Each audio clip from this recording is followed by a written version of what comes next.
No le creemos al secretario de Gobernación, no le creemos al procurador, no le creemos a Peña.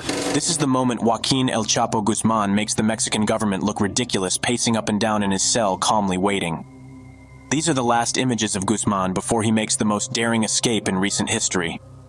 At one point, he appears to bend forward, focusing on something in the floor of the shower. Then he sits down, appearing to remove his sandals, and then he vanishes. We now know that under the shower was this hole occupying a blind spot in the cell's CCTV cameras, beneath it a tunnel that was his highway to freedom. Opening the tunnel up to the press, the authorities show a well-resourced operation with electricity undersupply, and this makeshift minecart adapted from a motorcycle presumably used to move earth and people along its rails. In a way, El Chapo's escape method was no surprise. El Chapo has a history. He's built at least 62 drug tunnels between Mexico and the United States. Throughout this area, he's built drug tunnels, so he has the experience and he has the technicians to do it. But how did he manage to dig a tunnel inside Mexico's super high-security Altiplano prison? Who helped him escape? And why did the Mexican government resist his extradition to the United States? Let's explore what they don't tell you about El Chapo's prison escape. A reward of $5 million was on offer for information leading to El Chapo's recapture. But money meant nothing for a man listed as one of Forbes' most powerful people in the world, heading up an organization that produces billions of dollars every year. In parts of Mexico, El Chapo enjoys a folk hero status. His latest escape was immortalized in songs by the musicians who follow every new chapter in his terrifying story. While some musicians and fans celebrated El Chapo for his escape, other people knew El Chapo as a bloodthirsty drug lord with a terrible record. His cartel took thousands of lives in stomach-turning ways, and many times he did this by his own hand. So authorities in both Mexico and the United States wanted El Chapo behind bars again. But first, they had to understand how he was able to escape from one of Mexico's highest security prisons. This prison had plenty of security measures in place above the ground. They had ways of blocking cell phone signals. They had heavily armored vehicles to repulse any sort of ground assault. The Altiplano prison's walls are so thick that not even rockets could pierce through them. And yet, El Chapo was able to build a mile-long tunnel from his prison cell straight to a vacant property recently purchased by his wife, Emma Coronel. How did he manage to pull this stunt? First of all, he tapped into the expertise of his gang, which has been known to build all sorts of tunnels for transporting drugs and eluding their enemies. And they started beneath a shower, one of the few places where he wasn't being monitored by video 24 hours a day. Chapo's tunnel was, in many ways, state-of-the-art. It went 33 feet down, then stretched out for about a mile. His escape tunnel was 5.5 feet tall, exactly as tall as Chapo. So it was big enough for him to just walk through it without having to crawl. It was also reinforced with wood, ensuring it wouldn't cave in and no water would seep in. That's not all. Whoever had dug Chapo's tunnel even built a lighting system and a ventilation system. Finally, a track with a sort of cart was on the ground. El Chapo didn't even have to walk that mile. He jumped in the cart and pulled himself to the other end of the tunnel. It was estimated that about a year's worth of hard work was put into building this tunnel. How could the prison staff not know what was going on for a full year? Tom, I mean, we've covered drug tunnels extensively from Mexico into the U.S. I've been inside them. We've heard about new technology that was supposed to help find these tunnels. Could that have helped here? Yeah, you've stood down there, Anderson. You wonder, how could they not hear this going on? I talked to a geophysicist with the MITRE Corporation, which is contracting with the government to help develop better systems like this. And she told me it's just not that good yet. This is a difficult task. You're 3 stories down, even though you have devices listening for digging, maybe trying to measure anomalies in the earth. They have to be really close before they can tell that something's going on here. Nevertheless, Altiplano prisoners, especially the most dangerous ones, such as El Chapo, are normally visited inside their cells daily. They are surveilled 24/7, and guards even bring dogs inside their cells to sniff out anything unusual. Also, there must have been a fair amount of dust and dirt from the digging. How come no one noticed this? And where did all the dirt go? Reportedly, about 200 big dump trucks would have been taken out to make that tunnel. Were they all taken to the other side of the tunnel? The whole scenario just doesn't add up. In short, it's likely a good part of the staff was bribed to turn a blind eye to the year-long digging that occurred under El Chapo's cell. This wouldn't be surprising. El Chapo had escaped once before, in 2001. On January 19, 2001, a prison guard named Francisco El Chito Camberos Rivera opened El Chapo's electronically operated cell door. Then, El Chapo hopped into a laundry cart that maintenance worker Javier Camberos rolled through several gates and out the front door. Once outside, El Chapo moved into the trunk of a car driven by Javier out of town. When they stopped at a gas station, Javier went inside to pay. El Chapo ran away on foot. He continued to live on the run and rule the Sinaloa cartel for 13 years. When the investigation into his escape began, the authorities discovered some grim stats. In El Chapo's first escape plan, there were 78 people involved, and El Chapo spent a total of $2.5 million split between these people. Apart from the prison guards, El Chapo paid off dozens of police officers so that he would be protected as he escaped the Jalisco state. His 2014 escape, however, was much more complex. This is the tunnel that Joaquin and Chapo Guzman came out of. We're gonna go down and take a closer look. Let's go check it out, guys. Yeah, this is maybe about 20 feet, 25 feet maybe. Next to a cornfield farm in Almoloya de Juarez is the Altiplano Maximum Security Federal Prison. Incidentally, about the same distance the other way is a Mexican Army military base. This geographic location, nonetheless, is where Joaquin El Chapo Guzman apparently escaped from the Altiplano prison from the end of a tunnel located in this property right here. At about 9 p.m., prison authorities inside Altiplano lost visual contact with Mr. Guzman. That is apparently the moment that he chose to escape through this tunnel located in the shower and managed to get to this building right here. Joaquin El Chapo Guzman, the figurehead of the Sinaloa cartel, escaped for a second time, deeply embarrassing the Mexican government and straining its delicate relationship with U.S. anti-drug officials. His first escape came in 2001 when Guzman vanished from the Puente Grande federal prison in the state of Jalisco. By then, Guzman was already the most feared capo in the Sinaloa Federation, a vast criminal organization that sends marijuana, cocaine, methamphetamine, and heroin to the United States and around the world. The following morning, officials had an almost unbelievable account to share with the public. Como se informó la madrugada, el día de ayer, en el Centro Federal de Readaptación Social número 1, Altiplano, se registró la fuga de Joaquín Guzmán Loera, quien estaba ubicado en el área de tratamientos especiales, pasillo número 2, estancia número 20. The escape came just as President Enrique Peña Nieto and more than 400 guests had embarked to Paris, France, to drum up foreign investment for Mexico. Under pressure, Mexico's Interior Secretary returned to the country to head the investigations. Revisión detallada de todas las celdas. Vio revealed one last clue into the corruption inside the prison. Lo que me llama la atención es que el reo que dicen que es el Chapo. Chapo was allowed to keep his hair, so it's very likely the situation was not that different from his first prison escape. He had several staff members on his payroll. This jailbreaker, according to many analysts, has really exposed the degree of weakness that Mexico's justice and security apparatus has. The fact that Joaquin El Chapo Guzman could escape in such a stupendous and cinematic way raises a lot of questions about the usefulness of Mexico's security administrations. This is the opening of the tunnel from which authorities say Joaquin El Chapo Guzman managed to escape from the Altiplano Federal Prison on July 11th. This tunnel connects to the prison, which is about a mile from here. Authorities told us that we would be entering the tunnel at our own risk, as it was not reinforced all the way through. They also would not allow us to film farther into the tunnel in order to confirm that it connects with the shower stall 1 mile away. The tunnel resembled the Sinaloa cartel's smuggling tunnels, built from Mexico into the United States. This was Chapo's specialty, even before starting his own cartel, when he was working for the Guadalajara cartel. Is right here. The machinery that was used to build the tunnel was still visible. This is the crane that whoever constructed this tunnel used in order to take down and bring up heavy materials such as some of this machinery and probably, I assume, some of the dirt and rock that was necessary to pull out of here in order to get this tunnel built. Imagine how much money went into making this tunnel. From the crane to the makeshift transportation cart and ventilation system, El Chapo clearly wanted this done perfectly, and he had the men for it. The government said this motorcycle It was not the first time that El Chapo has used tunnels to move billions of dollars worth of drugs or to evade authorities.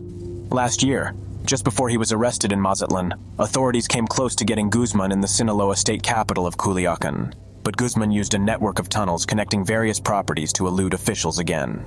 He's also linked to dozens of sophisticated tunnels, used to smuggle drugs to the US, particularly along the Tijuana-San Diego border corridor. But in the end, all the government's evidence may not be enough to silence people who say El Chapo's spectacular escape might be nothing more than one enormous charade. Me parece que es una burla a la sociedad el que nos los quieran presentar de esta manera, porque si no le abrieron la puerta, le abrieron un túnel.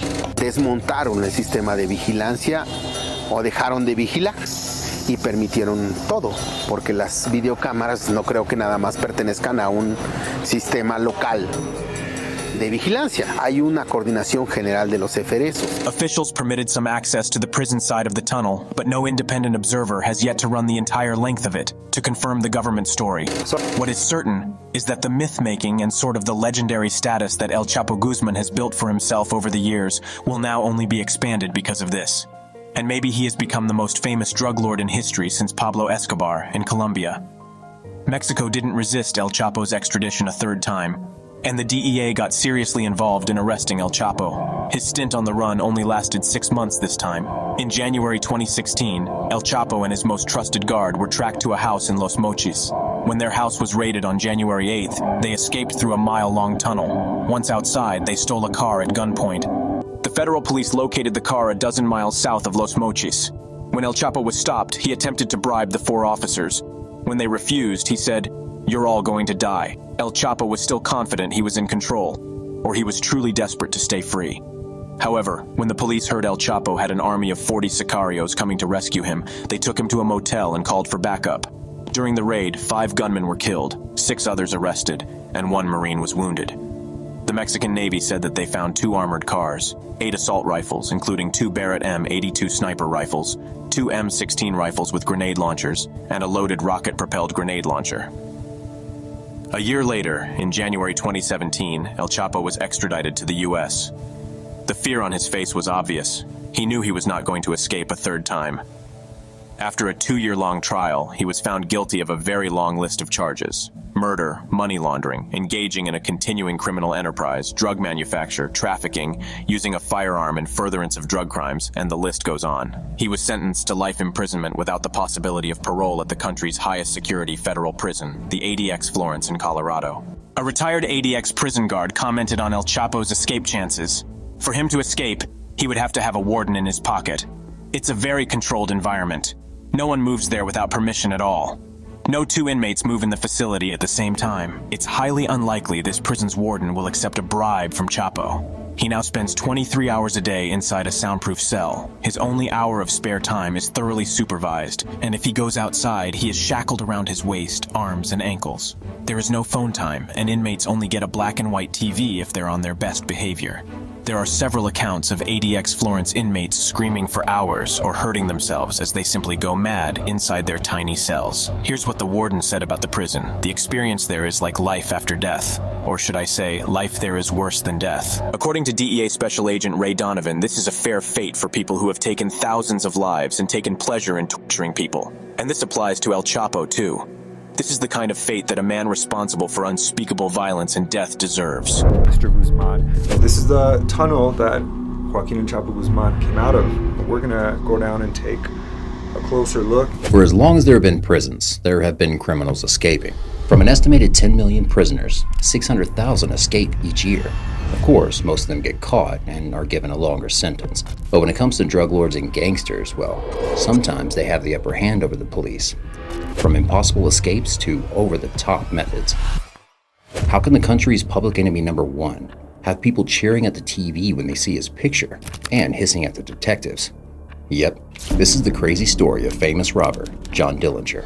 John Herbert Dillinger was born on June 22, 1903 in Indianapolis. His father, John Wilson Dillinger, owned a small grocery store and 4 houses. His mother, born Molly Lancaster, died when little Johnny was 3. Johnny got into a series of scrapes.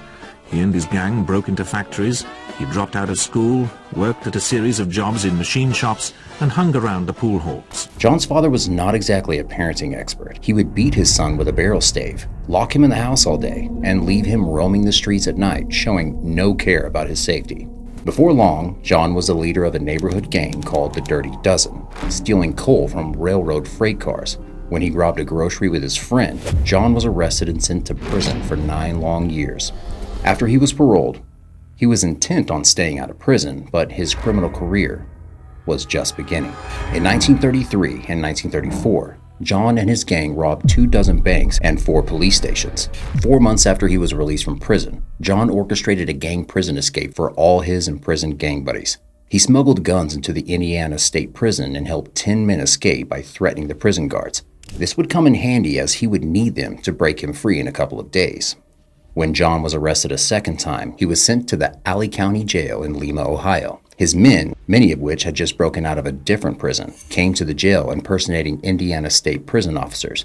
Fooling the guards, they casually escorted John Dillinger out as if transferring him to prison. Impersonating officers would also be how Dillinger and his crew would rob banks and police stations most of the time. According to one of his men's girlfriends, Pat Sherrington, this is what John and his gang did once. They identified themselves as being officials of the NRA in Washington. They advised the bank president they were calling on all banks throughout the state in a survey, and they were very much interested in how the various codes were operating. Intimidated by so-called higher authority, the bank officials would reveal precious information and put themselves in a vulnerable position. Then, John and his gang would open fire on them. However, the crew would try their best not to kill people during the robberies. After John killed a police officer in January 1934, he said, "I've always felt bad about O'Malley getting killed, but only because of his wife and kids. He stood right in the way and kept throwing slugs at me. What else could I do?" Indeed, John Dillinger couldn't see any other option for his life except a career criminal, even after 2 stints in prison, and the third one would bring an even crazier escape. On January 25, 1934, John Dillinger was arrested for a third and final time in Tucson. He was extradited to Indiana for the murder of Officer O'Malley and transported by airplane. This was a very extravagant means of transportation at the time, so it made headlines throughout the country. John put up a fight, so the police shackled him and dragged him into the plane. When they chained him to a post inside, he said, "Hell, I don't jump out of these things." John was sentenced to Crown Point Jail in Indiana, a prison that the police boasted was very high security. But on March 3rd, John managed to escape it by using a fake pistol carved out of shelving wood with a razor. John tricked a guard with a fake pistol to open his cell. Then, he took 17 men hostage and lured the guards back to the cell block. John locked all guards into his own cell before leaving out the front door. By now, John Dillinger was famous. All of this was happening during the Great Depression, and the poor American people, disillusioned with the failing banks, saw John as some sort of Robin Hood figure, applauding him for his outlaw nature. On the other hand, they saw the police as John's enemies, and many people cursed and hissed at the pictures of DOI agents proudly announcing the pursuit of Dillinger. Out on the streets, Dillinger was now declared public enemy number 1. In May 1934, John had plastic surgery in an attempt to evade justice and his increasing number of fans, but it was one of his closest friends, Anna Sage, that would prove to be his worst enemy. Anna was facing deportation charges for operating illegal brothels, and by turning John into the police, she thought her charges would be dropped. On July 22, 1934, Anna, John, and his girlfriend went to see a movie. When it was over, the police ambushed the cinema and shot 31-year-old John fatally. John Dillinger was an outlaw from his very first years of childhood abuse to his ultimate death, and prison never helped rehabilitate him. In his memoirs, government agent Melvin Purvis wrote, "There is probably no one whose career so graphically illustrates the inadequacies of our system as does that of John Dillinger." If John Dillinger's story sounded crazy, wait till you hear about El Chapo's 2 prison escapes. Even 7 years after his third and final arrest, El Chapo and his notorious Sinaloa cartel are still the talk of the internet. Joaquin Archivado Guzman Lorera was born on April 4, 1957 in a very tiny place called La Tuna in Sinaloa, Mexico. In 1989, he and his cartel buddy El Mayo were working for the giant Guadalajara cartel, led by El Padrino. But as soon as El Padrino was arrested, the whole cartel crumbled and split into tinier factions. And so El Chapo and El Mayo founded their own branch, the Sinaloa cartel, and raised it to be Mexico's most powerful cartel. This title still stands today with El Chapo in prison. El Chapo was in prison twice before being sent to the ADX Florence in 2017. But as far as he was concerned, no prison cell in Mexico could hold him. In 1993, El Chapo was arrested in Guatemala for murdering and drug trafficking. That's right. El Chapo was killing police officers, government officials, and civilians from the very beginning of his nasty cartel. He was extradited to Mexico and sentenced to 20 years in prison. Mexico's government actually thought this might be the end of the Sinaloa cartel, just like in the case of the Guadalajara. But they were very wrong. El Chapo was perfectly capable of conducting his business from prison via phone and visitors. And 8 years into his sentence, El Chapo decided he had had enough. While still in prison, El Chapo was indicted in San Diego on U.S. charges of money laundering and importing tons of white powder into California, along with his Sinaloa attorney, Humberto Loyo Castro, or Lawyer Perez, who was charged with bribing Mexican officials so that any cartel members arrested were released from custody. After a ruling by the Supreme Court of Mexico made extradition between Mexico and the United States easier, El Chapo knew he had to escape. So in classic Sinaloa fashion, he bribed prison guards to ensure his escape. On January 19, 2001, Francisco El Chito Camberos Rivera, a prison guard, opened Guzman's electronically operated cell door, and Guzman got into a laundry cart that maintenance worker Javier Camberos rolled through several doors and eventually out the front door. Once outside, he was transported into the trunk of a car driven by Camberos out of town. At a gas station, Camberos went inside, but when he came back, El Chapo was gone on foot into the night.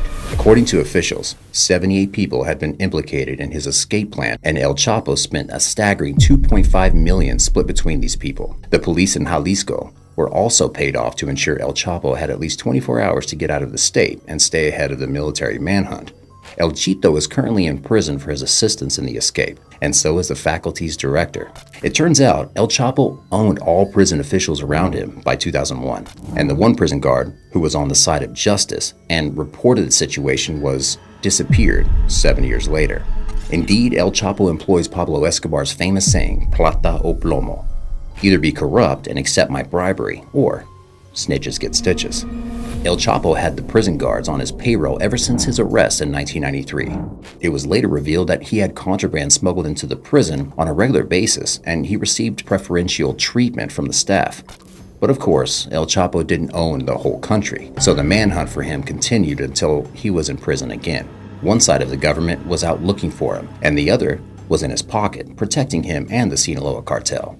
In February 2014, El Chapo and El Mayo were tracked down to a family reunion in Sinaloa after El Chapo had been hiding in the Sierra Madre Mountains for years.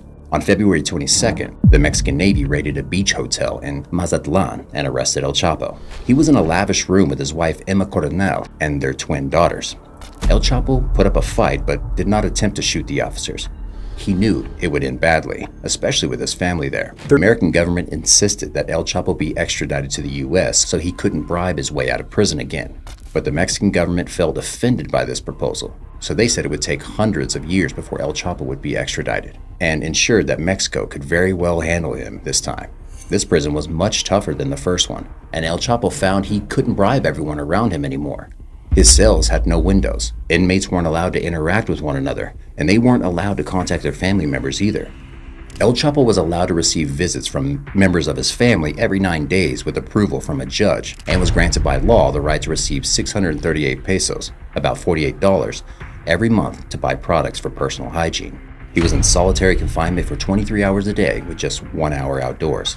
However, even outside, he was not allowed to play sports or talk to other prisoners. It might seem impossible, but El Chapo managed to escape this prison too. The U.S. government became stronger in its support of his arrest and extradition. A huge manhunt started for El Chapo. Every border and airport was alerted so that he couldn't leave Mexico, and helicopters searched for him day and night. In 2016, El Chapo and his guard were tracked to a house in Los Mochis. When their house was raided on January 8th, they escaped through, guess what? A mile-long tunnel. Once outside, they stole a car at gunpoint. The federal police located their car dozens of miles south of Los Mochis. When El Chapo was stopped, he attempted to bribe the 4 officers. When they refused, he said, "You're all going to die." As the officers contacted the feds, they had already been tipped that 40 sicarios were on their way to free El Chapo. So the police took El Chapo to a motel and called for reinforcements. During the raid, 5 gunmen were killed, 6 others arrested, and 1 Marine was wounded. The Mexican Navy said that they found 2 armored cars, 8 assault rifles, including 2 Beret M82 sniper rifles, 2 M16 rifles with grenade launchers, and a loaded rocket-propelled grenade launcher. This time, Mexico couldn't resist extradition anymore, and you could see the fear on El Chapo's face when he landed in the US. He knew that the game was over for his bribery and manipulation. After a 2-year-long trial, he was found guilty of pretty much all charges: murder, money laundering, engaging in continuing criminal enterprise, drug manufacturing, trafficking, using a firearm in the furtherance of drug crimes, and the list goes on. He was sentenced to life imprisonment at the county's highest security federal prison, the ADX Florence in Colorado. At the administrative maximum U.S. penitentiary, where he will spend his life sentence more than 30 years, according to a United States attorney. A retired ADX prison guard commented, For him to escape, he would have to have a warden in his pocket. It's a very controlled environment. No one moves there without permission at all. No 2 inmates move in the facility at the same time. El Chapo and his fellow inmates, including the Unabomber, spent 23 hours a day inside a soundproof cell. Their only hour of spare time is thoroughly supervised. All 400 inmates at the ADX spend 23 hours a day in a soundproof cell, and then have one heavily supervised 4-hour of rec time. Not only are prisoners supervised by several guards during rack time, but they're also cuffed and shackled, and their torsos are chained as well. They can't run, jump, or do anything sudden. Of course, phones are also off the table. In fact, the only kind of technology available is a small black and white TV set in their cell, and inmates only receive this TV if they've demonstrated good behavior over a long period of time. Here's what the warden said about the prison.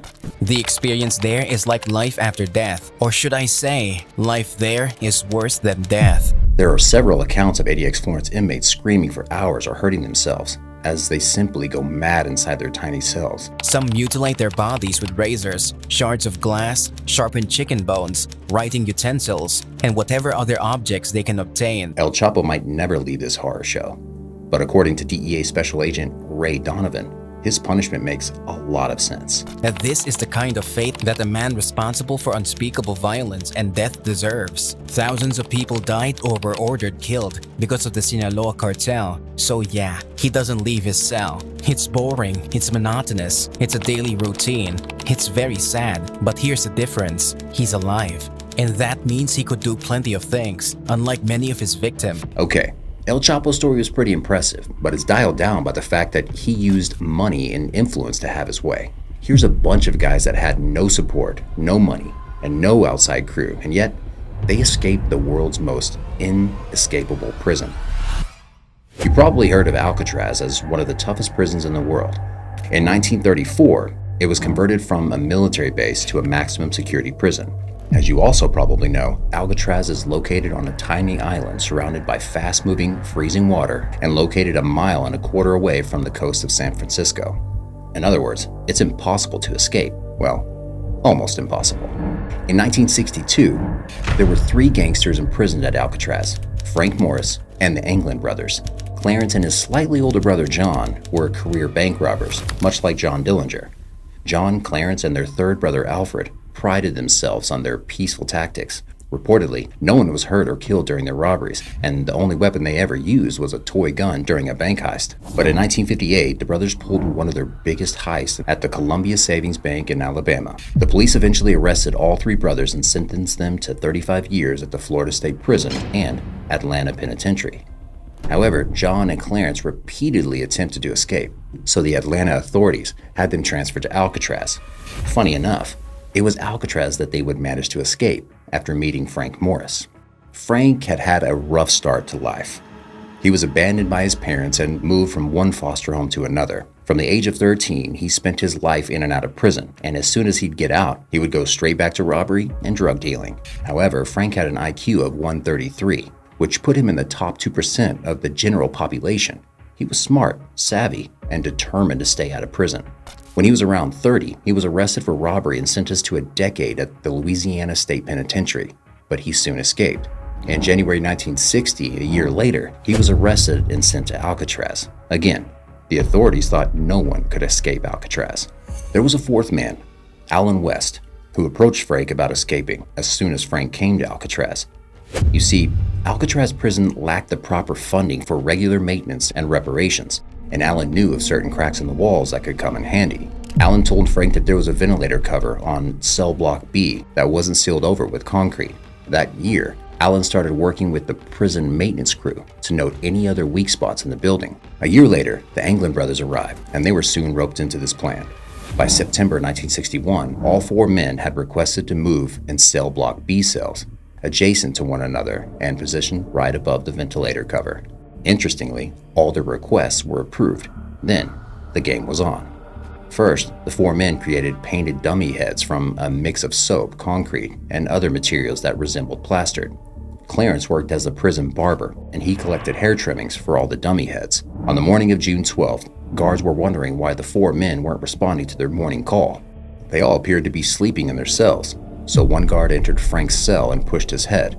That's when the dummy head fell on the ground. But by the time the guards realized they escaped, it was too late.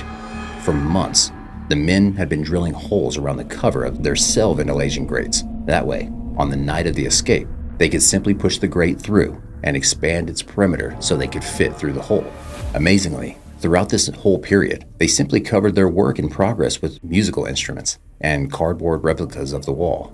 On the night of the escape, the 4 men escaped through their grates and to a hidden landing area straight above their cell block. This landing area was a proper escape workshop.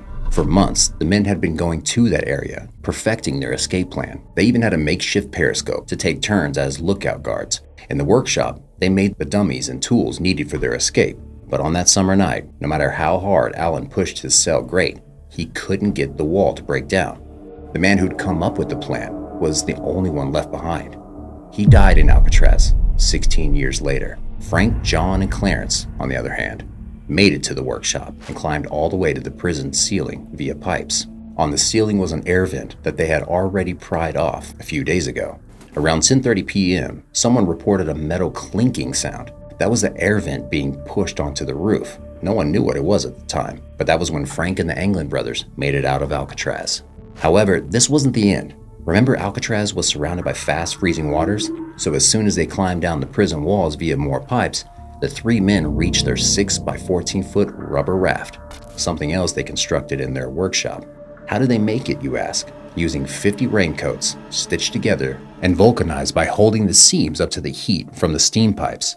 They inflated the raft with a concertina, a musical instrument Frank had ordered a few months prior to the escape. With the raft, the men set out across San Francisco Bay, with a stop at Angel Island on the way to the U.S. mainland. The plan was to sail across San Francisco Bay in their raft to Angel Island, about 2 miles north of Alcatraz Island. From there, they would sail again. According to Alan West, the plan was to steal a car and clothing as soon as they reached San Francisco. But here's the final crazy part. To this day, no one knows anything about Frank or the Anglin brothers. It's unknown if they all made it to shore in the first place. There is a theory that their raft sunk before they could reach the mainland, as a bag of treasured possessions belonging to Clarence was found in the water. If the raft did sink, the men couldn't have swam to shore. The water temperature and wild currents would have most likely taken their lives. But as nothing was proven, we can choose the end we want to this story. This last story tops the list, not just because of Ronnie's outlandish escape, because he managed to live a long and happy life afterward.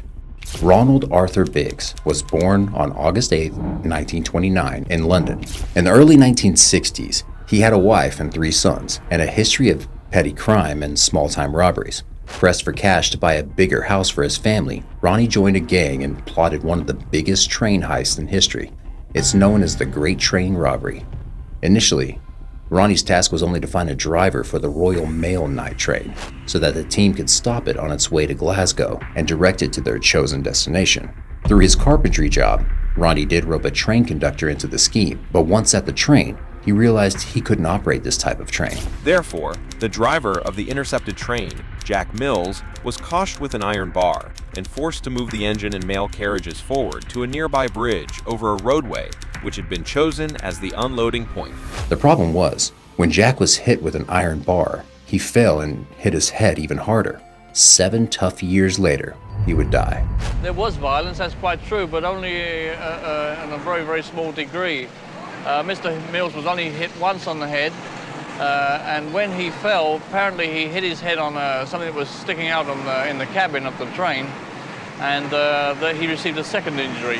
The holdup was planned down to the most minute details, and the robbery earned the gang a staggering £2.6 million. In 1963, this was an absolutely huge sum of money. Ronnie's cut was £147,000, equivalent to £3,247,800, or $4,128,565 today. But by 1964, the whole gang had been arrested. Ronnie was sentenced to 30 years at the Wandsworth prison in London. However, Ronnie only spent 15 months in prison. On July 8, 1965, Ronnie scaled a wall with a rope ladder and jumped onto a van waiting on the other side of the wall. I was one of these special watch prisoners. I had to arrange for my two minders within the prison. They were going to run and grab the guards who were going to grab me when I made the escape. Yep, Ronnie's gang was still as organized as ever. When the van pulled up here, there was Paul Seaborn inside. Ronnie Leslie was the driver, and there was one other person helping who's been referred to as Blackie, so I think he must remain Blackie even now. Ronnie immediately fled to Paris, where he spent £40,000 on plastic surgery to change his appearance and evade justice. Then, he flew to Australia on a false passport under the name Terry Cook. In 1966, his wife and his kids joined him, also on false passports, but the marriage would soon come to an end. Then, Ronnie changed his name again to Michael Haynes and ran to Rio de Janeiro, Brazil. There, he became a sort of a playboy figure, living a lavish lifestyle and even making a punk record, No One Is Innocent, with the Sex Pistols. Repeatedly, Ronnie was protected by Brazilian law from extradition and imprisonment. In 1974, Daily Express tracked him down to Rio and filmed him discussing his criminal life and current life. Of all your criminal acts, how many jobs did you get away with? Oh, I would say a pretty big percentage. Scotland Yard arrived soon afterward, but Biggs could not be extradited because his girlfriend nightclub dancer, Raimundo de Castro, was pregnant. Brazilian law at the time did not allow a parent of a Brazilian child to be extradited. In March 1981, he was kidnapped by a gang of adventurers and smuggled to Barbados by boat. Their aim was to bring him back to Britain, but the Barbados High Court decided the rules governing extradition to Britain had not been properly put before the island's parliament, and Ronnie was allowed to return to Rio. By 2000, though, Ronnie was ill and poor, and in one last stint that earned him fandom, he surrendered to the British police, but he did so in style, striking a deal with the Sun newspaper. They flew him back to the UK in an executive jet, where he was served curry, Marmite, and beer. In prison again, Ronnie's health declined rapidly through multiple strokes until he couldn't eat, walk, or talk. In 2009, he was released on compassionate grounds. He died a free man 4 years later. Much like John Dillinger and El Chapo, Ronnie Biggs became a controversial Robin Hood figure. Some hailed him as a cool outlaw who used flaws in the law to his advantage. Sadly, we lost Ron during the night. As always, his timing was perfect to the end.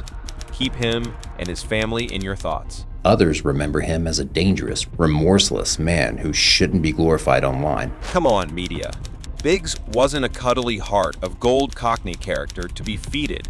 His gang beat a man with an iron bar, ruining his life. After they killed Escobar, people were brave enough to come down from the bottom where he was from with sledgehammers, and they practically knocked the whole jail down. Okay, looking for money, buried stuff, because these guys buried a lot of money. Pablo Escobar and El Chapo's prisons are much worse than you think. What do Pablo Escobar and El Chapo's prisons have in common? Well, they're both much worse than you think, from very different perspectives. One is a product of shocking corruption and a reminder of how much money and power can blind a person. The other is the brutal end of a violent criminal. The Florence Supermax violates human rights, and its own warden says it brings a fate worse than death to its inmates. After the third arrest in 2016, he was sent to a maximum security prison in the US, a prison so tough no one has ever escaped. While Pablo Escobar had chef-made food, a football pitch, and escorts inside his palace prison, El Chapo fears he might die in prison from sheer stress and isolation. How do two of the world's wealthiest cartel leaders end up in such different prisons, and what makes them especially bad? Let's explore these two contrasting stories. Pablo Escobar. Pablo Escobar's entire career is outrageous, but his luxury prison might just top it all. However, to get there, we need to understand how he got the power to build a private 5-star prison in the first place. Pablo was born in Medellin, Colombia on December 1st, 1949. He was the son of a school teacher mom and a farmer dad. You might think, hey, that's a nice, honest family to grow up with. But Pablo hated poverty, and he would do anything to get rich. He started with fake high school diplomas and lottery tickets. Still a teenager, he moved to stealing tombstones and cars. By his early 20s, he was into commercial robbery and kidnappings. Sadly, he learned that people are easily intimidated into giving off their valuables for their or their family's safety. He would use this to his advantage until his death. As early as 1971, Pablo killed a man. He and his gang kidnapped a businessman and philanthropist, Diego Echevarria, for $50,000 ransom from his rich family. When they got the ransom, they killed him anyway. Pablo was only 21. In his mind, rich people were expendable because they were rich and he was poor. Soon enough, he would be seen as a Robin Hood figure by the poor communities of Colombia, a sort of outlaw hero who took from the rich and gave to the poor. Except those who saw him in this light turned a blind eye to his horrendous crimes. In the 1970s, Colombia was becoming the white powder capital of the world. As Pablo was looking for more criminal activities to monopolize, he realized this might just be the most profitable opportunity. This is why he founded the Medellin Cartel, together with the Ochoa brothers. Their goal was to handle everything drug-related, production, smuggling, and selling in Colombia and in the US. They started to bring in cocaine from Peru, from Bolivia, and converting it into cocaine hydrochloride. And then from there, they had access to the Caribbean Ocean. Pablo Escobar was smart, savvy, ruthless, and, well, he was the first one to handle the whole process. So within a few years, he was the richest criminal in the world. Around the same time, the United States President Richard Nixon declared war on drugs. America's public enemy number one in the United States is drug abuse. In order to fight and defeat this enemy, it is necessary to wage a new all-out offensive. Between 1970 and 1990, white powder consumption skyrocketed in the US. It almost seemed like the war on drugs helped drugs, but the DEA was allocating more and more resources to curbing Escobar's reign, as he was almost entirely responsible for the coke addiction in the States. Escobar became a millionaire by the mid-70s with around $3 million. There was no slowing down, and their operations expanded at an accelerated pace. At the peak of his career, Escobar was making north of $50 million each day in cash. Of course, he didn't pay any taxes either. He would have his men bury the cash in barrels throughout Colombia, then kick them in the head so no one knew the barrel's location. Needless to say, this behavior only got the authorities more determined to catch him. But as he was sensing them on his tail, Pablo also got more paranoid. He was desperate to avoid prison and, above all else, extradition to the US. He knew he couldn't bribe anyone there, so he would bribe local politicians, judges, and officers to keep doing illegal work. His smuggling routes were protected and his crimes were covered up by corrupt officers who were in his pocket. In the 1980s, Pablo even entered politics himself. This was a dangerous move, as his crimes would only be more easily exposed. But he wanted the fame, and he wanted the people to keep feeding his inflated sense of self. So continuing his Robin Hood act, he built restaurants, discos, soccer pitches, and even housing for the poor. You guessed though, he wasn't a philanthropist at heart. Pablo was just establishing more political power so that he could control every move inside the Colombian government and avoid going to jail.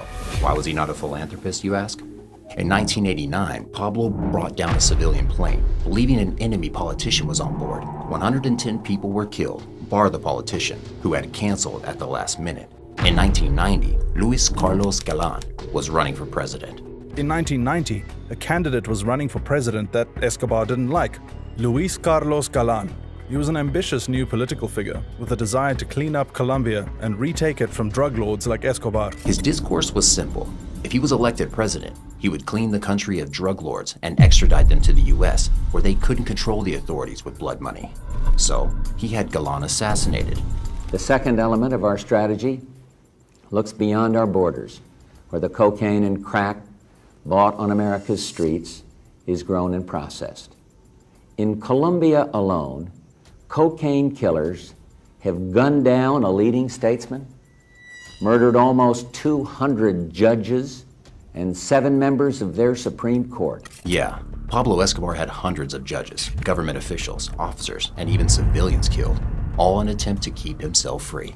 And in 1991, he orchestrated a new constitution for Colombia, which prevented any Colombian national from being extradited to the US. This was just one of the 2 crazy things he would do that year.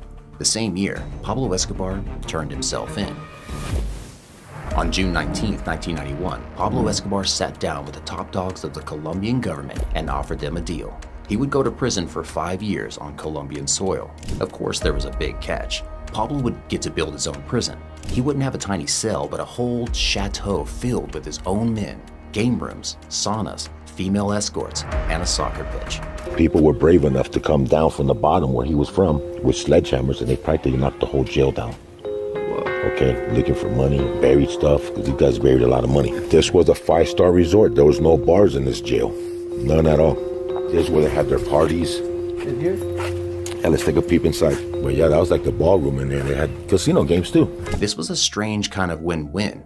For the government, they could finally say Escobar was behind bars. For Pablo, it was a safe haven. He had been on the run from authorities for years. He knew that one way or another, he would soon get caught, especially as his crimes were getting worse every year. At the time, he was also looking over his shoulder because of a vigilante group known as Los Pepes. They were people once wronged by Escobar, who came together to kill him and the Medellin cartel members. They would go on to assassinate hundreds of his associates, friends, and family, and virtually reduce the Medellin cartel to ashes in the year that Pablo died. On top of that, the Medellin cartel was in the middle of a bloody war with the Cali cartel. Pablo's daughter Manuela was a mere toddler when she was injured in a bombing meant to kill him. Pablo was truly scared for his life, so he devised the perfect hideout that shockingly satisfied Colombian authorities too. A palace he called prison, called La Catedral. La Catedral resembled a luxurious resort more than an actual prison. It had a bar, disco, jacuzzi, a pool, sauna, gym, and a waterfall. And well, it didn't have a restaurant per se, but Pablo ate chef-made food every single day. There was also a soccer pitch where Pablo spent most of his time, and TVs to watch his favorite soccer teams play. And wait, that's not all. Pablo Escobar even had professional soccer players visit him in prison. Once, the entire national football team visited him, using off-road vehicles to get to the top of the mountain. Escobar had his chef serve them a multi-course meal. Then, they played a soccer game, but of course, the opposing team had to let Escobar win. He got really angry when he didn't, and when Pablo was angry, you could get killed. After the game, the national team stayed late in the evening to party at the prison's disco. Indeed, throughout his time at La Catedral, Pablo threw several parties, some with VIP attendants, escorts, and of course, white powder. Needless to say, La Catedral had also luxurious rooms for his guests. He couldn't just send his party guests home at 4 in the morning, could he? And when he celebrated his 42nd birthday from prison, Pablo had special chefs come in and cook for him, brought from Medellin's top restaurants. That day, Pablo and his visiting family enjoyed turkey, smoked salmon, smoked trout, and caviar, among other delicacies. Talk about his family. On La Catedral's grounds, Pablo had a life-size dollhouse built just for the days his daughter would come visit. So how on earth could this fly with the Colombian authorities? In a word, corruption. For starters, everything that was illegal entered La Catedral by means of corrupt military officials. Escorts and coke were simply delivered by Pablo via military vehicles, all the way from Medellin. Some of these men were so corrupt that they were also indulging in Pablo's luxuries, but not too much. Pablo still had to feel like he was the boss. It was almost as if no one cared. Pablo used his prison to stay safe from his enemies and conduct his business from the comfort of a palace. La Catedral was built on top of a hill surrounded by a forest. This meant that the prison was virtually impenetrable and a perfect lookout spot for rival cartels. Escobar's men could see anyone approaching from miles away. No one could make it in without being shot. And the prison was so high up that it was usually surrounded by fog. This also made airstrikes very difficult. Escobar's men heavily guarded the prison to ensure his safety. The fortress kept his enemies out and his friends in. In other words, it was the perfect place for Pablo to continue running his drug empire from behind bars. Pablo Escobar was still the coke kingpin and the most powerful man in Colombia, even inside his prison. If anything, his power only increased as he wasn't constantly looking over his shoulder anymore. This was the man who had killed over 5,000 people to maintain his power. Now, he was watching soccer games from his jacuzzi. So yeah, Pablo Escobar's prison was very bad. but not to him. All things must pass, and Escobar's luxurious prison stint didn't last forever. First, word of La Catedral spread, and people realized the deal with the government was another farce made possible by corrupt politicians. La Catedral became known as Hotel Escobar, an ironic but sad name, considering that many hotels didn't have the luxurious amenities that Escobar's prison did. And to make matters worse, the authorities also realized that prison was keeping Pablo safe from his enemies above all else. In other words, they realized La Catedral worked in Escobar's favor, not theirs. Second, there was another problem. Pablo Escobar was a megalomaniac criminal, and from the safety of his prison walls, his violence only skyrocketed. One day, he tortured and killed 4 of his lieutenants over a simple money dispute inside his prison. Shortly after, he ordered the assassination of 2 cartel members on his prison phone. These were enough to make the government rethink La Catedral and Pablo's fake sentence. The plan was to surprise Escobar and move him to a high-security federal prison in Colombia. But Escobar was still very powerful. He had people infiltrated everywhere, including the national police. So he knew they were coming. In July 1992, 2 officials came to tell Escobar that he was being moved to a more secure location under the government's control. Pablo responded by capturing them and keeping them hostage. But as soon as he decided what to do with them, a gunfight ensued, and Pablo used this to his advantage. On July 22nd, a mere 13 months from his conviction, Pablo Escobar escaped from prison. However, this was the beginning of the end for the drug lord. It would have been easier for Escobar to comply with the authorities and go to a normal prison. Pablo Escobar lived for 16 more months after his escape, in constant fear of the Colombian police, the DEA, the government, Los Pepes, and rival cartels. His family wasn't safe anymore. His men were being gunned down like flies by the violent Los Pepes, and the DEA was putting more and more energy into his capture. You gotta give Los Pepes a lot of credit for Pablo Escobar's demise. And no amount of money could help Escobar's men infiltrate the DEA. It was actually the other way around this time. The DEA had infiltrated the Medellin cartel, using intelligence to seize his estate, exotic animals, cash, and of course, drugs. And the other thing we're doing, we're trying to seize as much of his dope, as much of his cocaine as possible. And we had, record seizure. On January 30th, 1993, paranoid Pablo Escobar pulled his most violent move yet. In an attempt to assassinate the head of the Colombian security office, he had his men place a car bomb in the middle of Medellin. The target was not hit, but 21 civilians were killed and dozens maimed. There were half bodies of children and people all over the street that were waiting for the school bus. Imagine losing your child this way. Would you still see Pablo as a Robin Hood figure? In October 1993, Pablo's wife Maria nearly escaped an assassination attempt by Los Pepes. Scared for their lives, they flew to Germany, seeking asylum. So the DEA contacted the German authorities and had the family sent back to Colombia. This angered and scared Pablo so much that he started making phone calls left and right, begging or threatening authorities to let his family fly away. He was making more phone calls. He was also becoming more threatening in his tones. His acts of desperation made us feel that we were getting closer and closer and closer. One day after his 44th birthday, Pablo called his son, even though he most probably knew that the DEA and the Colombian search block were listening. Within an hour, he was tracked to his aunt's house in Medellin. But this time, Pablo knew he wouldn't go to La Catedral if he was arrested. So he ran up the stairs, all the way to the rooftop, shooting at the officers. He probably knew this was the end.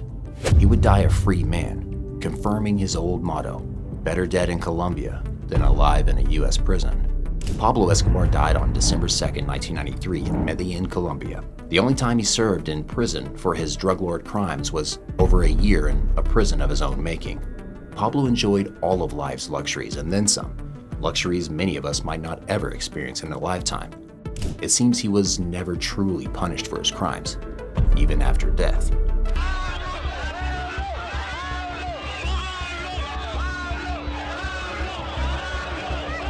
People flooded the streets in a manic craze as news of Pablo's death spread throughout Colombia. Thousands of people still revered him. He was their hero. Stating the obvious, but glorifying a criminal does more bad than good. Pablo was given hero status and painted as a cool, tough gangster. This only led people to ignore the thousands of people he killed and tortured for his own gain. Even Pablo's own son spoke out against the Narcos series. warning people not to overlook his crimes when watching it. La Catedral only stands as a reminder of his unfairness. Escobar seemed to have it all. Even when he was in prison, his only real punishment was living in constant fear. But hey, lots of us struggle with anxiety, and we don't get a waterfall soccer palace to be anxious in. El Chapo. We go to the opposite end for the second half of our video. Just as violent as the Colombian counterpart, Joaquin El Chapo Guzman got an appropriate punishment for his decades of violent crimes, but not before 2 prison escapes in Mexico. When El Chapo was arrested in Guatemala in 1993, he already was a notorious criminal. He entered the narcotics trade at a very young age, working for Miguel Angel Felix Gallardo, aka El Padrino, the kingpin of the Guadalajara cartel. When El Padrino was arrested in 1989, El Chapo saw this as a great opportunity. He would grow his own cartel, the Sinaloa, and become the new leader of Mexican trafficking. In 1993, he was arrested and sentenced to 20 years in prison for an already long list of murders, kidnappings, extortion, and drug trafficking. 8 years later, he escaped in a prison laundry cart after using $2.5 million to bribe some 70 officials. El Chapo lived on the run for 13 years before he was arrested again in 2014. This was the second time he was arrested, having escaped prison in 2001 by hiding in a laundry cart and bribing almost all of the prison guards and staff. If you're El Chapo and put in a Mexican prison, it's just a matter of time before you could escape again. This time, he was sent to a maximum security prison in Mexico, but bribery and a giant fortune meant El Chapo could get away again. Much like Pablo Escobar, El Chapo was blinded by his power. He truly believed no prison could hold him. So he used a team to build an underground tunnel under his prison cell shower. But it was his last-ditch low-tech underground tunnel that helped him almost get away again, more than once. But El Chapo couldn't just ride into the sunset. He'd escaped from prison twice, and the DEA was fighting hard to have him extradited to the US. The Mexican authorities were at least as determined to have him locked up for good too. So in 2016, less than 2 years after his escape, El Chapo was arrested for the final time. Just look at the fear on his face when he's told he landed in the US. It's safe to say Pablo Escobar never got to feel this kind of fear. Now, El Chapo knew it was game over. He wouldn't be able to bribe American prison guards or conduct his business from within the prison walls. In 2019, he was found guilty of a myriad of crimes: drug trafficking, money laundering, murder, and, leading the world's most profitable criminal organization. During his trial, it was revealed El Chapo would take pleasure in personally torturing people. He once sewed a dead man's face onto a football and delivered it to the town hall. So yeah, his life imprisonment sentence at the ADX Florence in Colorado was definitely warranted. At the administrative maximum U.S. penitentiary, where he will spend his life sentence more than 30 years, according to a United States attorney. On July 19, 2019, El Chapo arrived at his Florence Supermax prison cell. He was now inside the same prison as the Unabomber, the Oklahoma City bomber, and the only person convicted for the 9/11 attacks. All of the prison's inmates are considered super high profile, dangerous, and prone to escaping. So their treatment inside prison matches that. El Chapo, as well as fellow inmates, spend 23 hours a day inside a soundproof cell. Their only hour of spare time is thoroughly supervised and spent alone, as they're not allowed to interact with fellow inmates. Then have one heavily supervised 4-hour of rec time. The supervised hour of rec time is observed while both handcuffed and shackled. Phones are banned. During rack time, inmates are also cuffed and shackled, and their torsos are chained as well, so they can't run, jump, or do anything sudden. Needless to say, most prisons allow inmates to do sports and spend time with other inmates, so one of the biggest punishments at the ADX Florence is isolation. Phones are also off the table. In fact, the only kind of technology available is the small black and white TV set in their cell. And inmates only receive this TV if they demonstrated good behavior for over a very long period of time. El Chapo gets to watch TV if he wants, but the prison selects the programs, so no streaming or HD TV. And of course, El Chapo doesn't get to run his business or even check up on his sons. In-person visits are also very rare. El Chapo only gets to see his family a few times a year. ADX Florence is the highest security prison in the US. It was built on November 30th, 1994, with the exact purpose: no one can escape. ADX Florence was created after severe incidents occurred at the other federal prisons. For instance, at Marion U.S. Penitentiary in 1983, There were 2 violent incidents where correction officers were stabbed to death.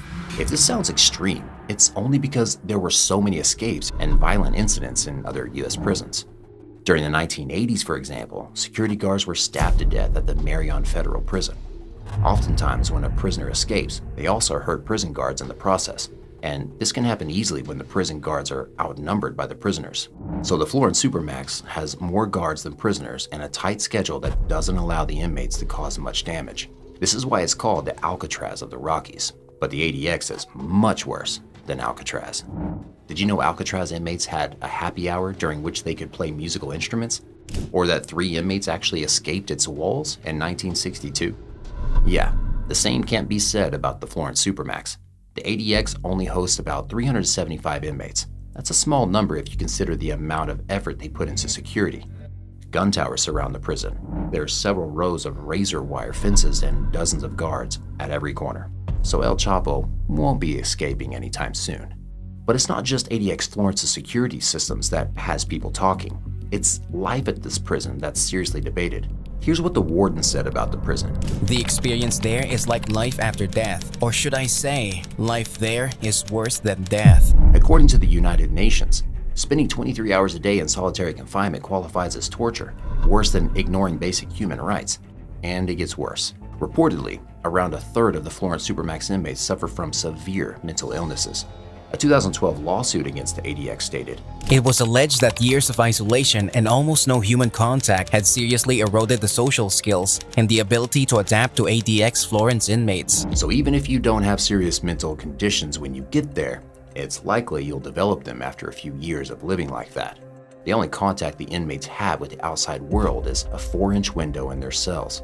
And looking out, you can only see the sky. That way, no inmate ever knows where their cell is or where they're located around the prison. This is an escape prevention method, but to the inmates, it feels even more confusing and isolating.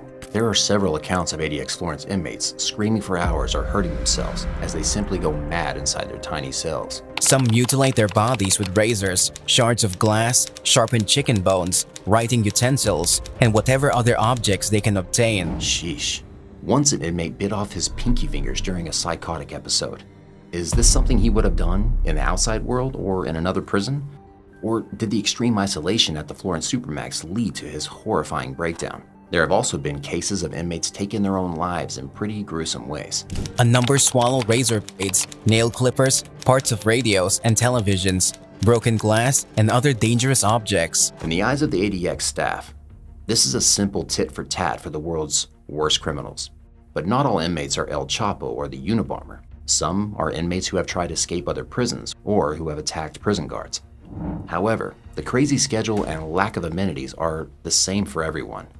Every inmate sleeps and spends most of their day alone in a 7x12 foot cell.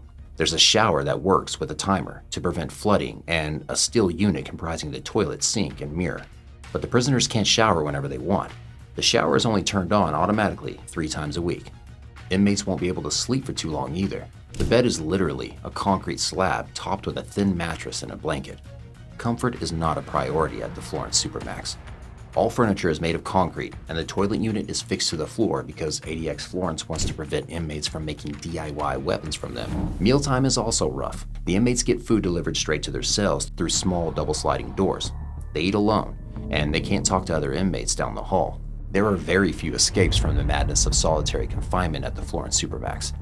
One of these is the library, where inmates can borrow books and magazines to read in their cells. Then there are telephone calls, but these are limited to 15 minutes a month. In other prisons, inmates can call their families every day, even if the calls are recorded and have a time limit. And if family or friends want to come visit an inmate, they have to apply for the visit and justify it. Of course, once they visit, it's all heavily supervised. In most prisons, solitary confinement is used as punishment for a few hours or a day. Prisoners spend time in solitary confinement for attacking people and breaking prison rules. But in the Florence Supermax, this is the norm. It's an eerie feeling just walking down its corridors, as former warden Robert Hood said. The ADX is a far starker environment than any other prison I've ever seen, and I've been to all of the federal prisons. Compare this to Pablo Escobar's prison. Honestly, La Catedral isn't even funny anymore. During an inmate's last year at the Florence Supermax, they get 4 spare hours each day, from 6 to 10 p.m. They can also serve their meals with fellow inmates. But all of this is impossible for El Chapo. He will be spending the rest of his life inside the Florence Supermax. As of 2023, El Chapo and his wife, Emma Coronel, have been fighting hard to earn him a more humane treatment. Lo atiendan y que pues apliquen los derechos humanos con él. No estamos pidiendo algo otra cosa, solamente lo... El Chapo still has no human contact, bar the minute spit with the prison guards. He is being kept at Range 13, the ADX block for the most dangerous criminals.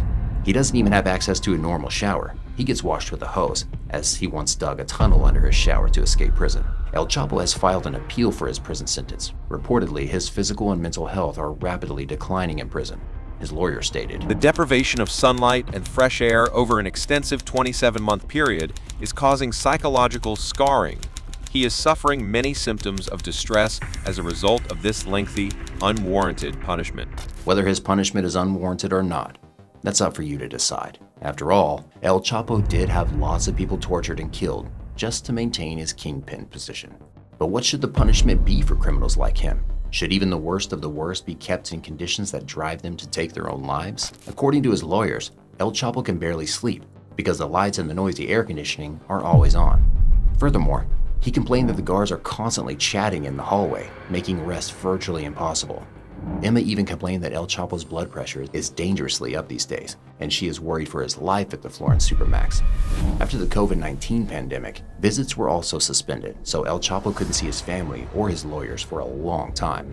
In January 2023, El Chapo's son, Ovidio Guzman Lopez, was also arrested, and his extradition to the US is imminent. El Mayo, the other leader of the Sinaloa cartel, is rumored to be very ill and hiding in the Mexican mountains, trying to keep El Chapo's other sons safe from prison. Also in January, El Chapo sent an SOS message to Mexico's president, Manuel Andrés López Obrador, pleading with him to spend the rest of his sentence in Mexico as he is being physically tormented at the ADX Florence. But with 2 escapes on his record, it's unlikely the US will ever agree to send him back. At the moment, it's unclear just how much contact El Chapo is allowed with the outside world. But what's clear is that he is trying hard to escape the harsh conditions of ADX Florence. Does El Chapo deserve his current treatment? DEA Special Agent Ray Donovan said it clearly. And this is the kind of fate that a man responsible for unspeakable violence and death deserves. Thousands of people died or were ordered killed because of the Sinaloa cartel. So yeah, he doesn't leave his cell. It's boring, it's monotonous, it's a daily routine. It's very sad, but here's the difference. He's alive. And that means he could do plenty of things, unlike many of his victims. YouTubers seem to agree. I was an ICU nurse in El Paso, TX, for 2 years. I've seen what the cartels have done to humans, and it's some of the worst things I've ever seen. He gets absolutely zero sympathy from me. For horrible people like this, solitary confinement is a justified punishment as it is real hell. They have ruined people's lives and deserve this type of judgment. All of their assets should be used to pay the cost of the prions and personnel to keep them locked up. Indeed, it's comforting to think that El Chapo doesn't get to spend his sentence in a luxurious palace with drugs and escorts. Perhaps times have changed and criminals really do get punished for their worst deeds. Hey, thanks for watching. Which of these 2 prisons shocked you more? Let me know down in the comments section, and before you go, make sure you hit those like and subscribe buttons. See you all next time.